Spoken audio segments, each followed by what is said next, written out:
Je m'appelle Sœur Lika, je suis une religieuse dominicaine irakienne et j'ai vécu dans la plaine de Ninive, à 22 km de Mossoul, là où on parlait l'araméen et où la plupart des habitants étaient catholiques jusqu'à 2014 quand tout a basculé.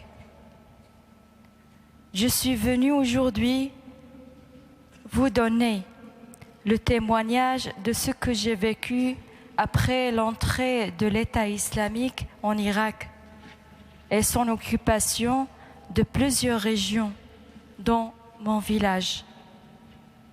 Il est vraiment difficile de me rappeler les moments douloureux, mais je suis sûre que vous serez sensibles à la souffrance des chrétiens persécutés et déplacés en Irak et que vous les porterez dans vos prières. L'histoire commence le 6 août 2014, 2 mois après l'expulsion des chrétiens de Mossoul.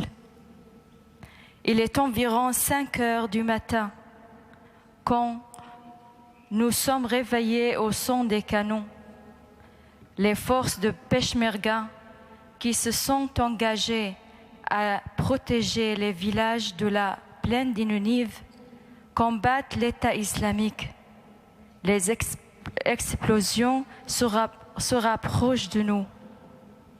Au couvent, nous décidons toutes de ne pas partir tant qu'il reste des familles sur place.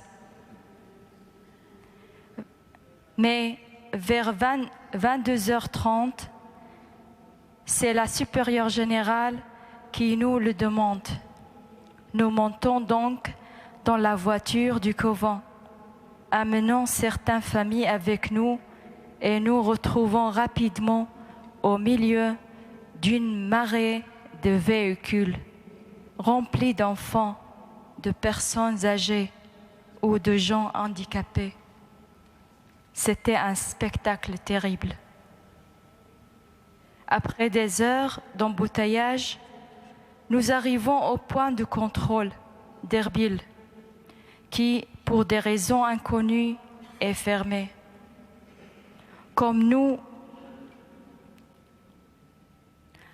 avons avec nous des sœurs âgées et des familles, nous tentons de parler avec les hommes de sécurité pour réussir à passer et nous obtenons la permission de traverser. Mais tout d'un coup, au moment où la voiture s'engage, des rafales de tirs retentissent et des gens se mettent à courir dans toutes les directions. C'est une scène que je ne pourrai jamais oublier. Des mères tentent de donner leurs enfants par les fenêtres de notre voiture pour qu'ils soient protégés des balles. Mais les petits hurlent. Ils ne veulent pas quitter leur mère. Je me retrouve avec Akkad sur les genoux. Il n'a pas même 1 an. Il crie. Alors je l'embrasse fort et je le serre contre moi. Nous passons le checkpoint et il s'endort, les yeux pleins de larmes. On apprend plus tard la cause de la fusillade. Au moment où notre voiture s'engageait, une ambulance avec 5 terroristes à bord essayait aussi de traverser juste derrière nous. Depuis 1 an et demi, maintenant, je suis réfugiée, tout comme de nombreux chrétiens de la plaine de Ninive. Et nous vivons dans la région d'Erbil. Beaucoup sont logés dans les minuscules caravanes ou conteneurs ou dans des maisons louées par l'Église pour 3 ou 4 familles à la fois. Il n'y a pas d'intimité, pas de vie privée. Les parents n'arrivent pas à élever leurs enfants dans ces conditions. Les coupures d'électricité et les pénuries d'eau envahissent le quotidien. Les écoles sont débordées et pour que tous les enfants y aient accès, il faut mettre en place des roulements. Chaque élève n'a pas plus de 2 ou 3 heures de cours par jour. Mais ça ne suffit pas. Cette génération d'enfants ne sera pas assez instruite pour affronter l'avenir. Si ça continue, ce sera une génération sacrifiée. Dans les villages environnants, beaucoup ne font plus confiance à leurs voisins musulmans, arabes, qui, même s'ils ont fréquenté les mêmes écoles que nous et mangé avec nous dans nos maisons, n'ont pas hésité à aider l'État islamique à nous expulser. Le dialogue avec eux est très difficile parce qu'ils nous considèrent comme des infidèles. J'ai rencontré un homme de 35 ans, Ihab, très en colère, qui affirmait « Je ne peux pas pardonner.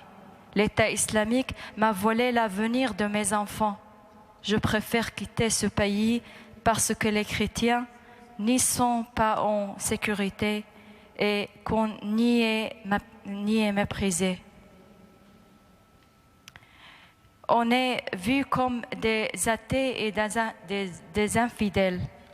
Mais il existe aussi des personnes comme Athir, 21 ans, qui m'a dit cette phrase incroyable.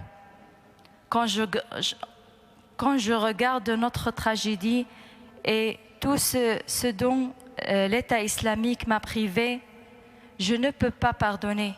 Mais quand je me rappelle des paroles de Jésus, aimez vos ennemis, je comprends que oui, je ne pourrai pas leur pardonner sans l'aide de Jésus et de son amour. Si l'Irak reste tel quel, sans sécurité, sans avenir, avec un gouvernement faible, une armée vulnérable et un occupant comme l'État islamique, et un flot de minorités, et en particulier des chrétiens, va arriver en Occident. C'est pour éviter cela que ma congrégation, les Sœurs dominicaines, a inauguré une école primaire et 3 jardins d'enfants gratuits, grâce à votre générosité. La poursuite et la continuité de ces projets est intimement liée aux bienfaiteurs et aux associations humanitaires. Il faut aider les familles à rester malgré les circonstances difficiles. Moi, j'essaye de soutenir les jeunes grâce à la musique. La majorité d'entre eux sont rongés par la colère.